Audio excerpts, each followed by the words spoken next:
Assalamualaikum warahmatullahi wabarakatuh. Selamat siang dan salam sejahtera untuk kita semuanya. Perkenalkan, saya Mahir Akbar dari mahasiswa Pendidikan Agama Islam.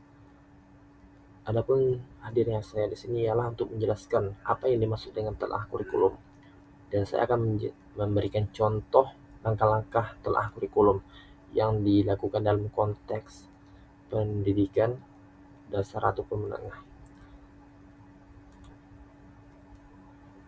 Nah, telah kurikulum adalah proses menganalisis, mengkaji, dan mengevaluasi dokumen kurikulum untuk memahami isi, tujuan, struktur, dan relevansinya dengan kebutuhan peserta didik serta perkembangan zaman. Telah ini penting untuk memastikan bahwa kurikulum yang diterapkan sesuai dengan capaian pelajaran, karakteristik peserta didik, dan konteks satuan pendidikan.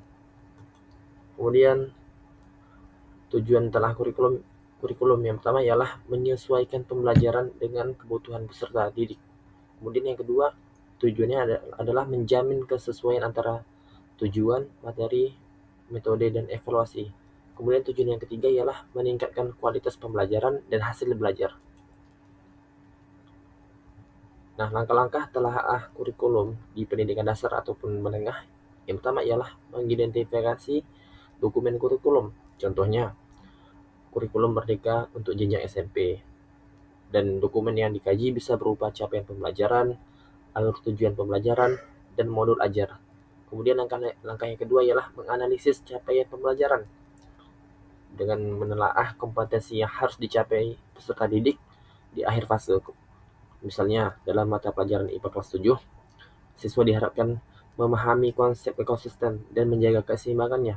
Kemudian langkah yang ketiga, mengkaji tujuan pembelajaran, yaitu memastikan tujuan bersifat spesifik, struktur, dan relevan. Contohnya ialah tujuan pembelajaran.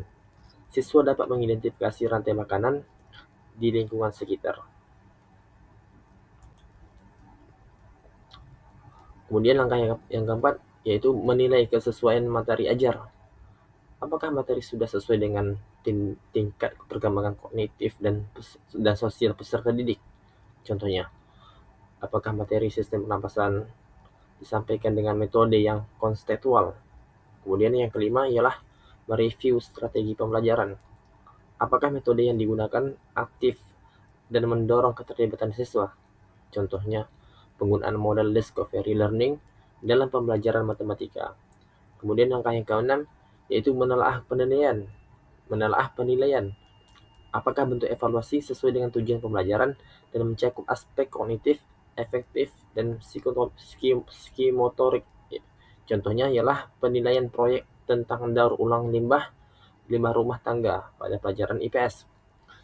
Dan yang ketujuh ialah memberikan rekomendasi perbaikan, memberikan masukan terhadap aspek yang kurang sesuai, seperti memperbaiki bahasa dalam tujuan pembelajaran dan memperkaya sumber belajar. Nah, itu dia penjelasan sedikit dari saya. Saya ucapkan mohon maaf atas segala kekurangan. Wabillahi taufiq wal hidayah. Assalamualaikum warahmatullahi wabarakatuh.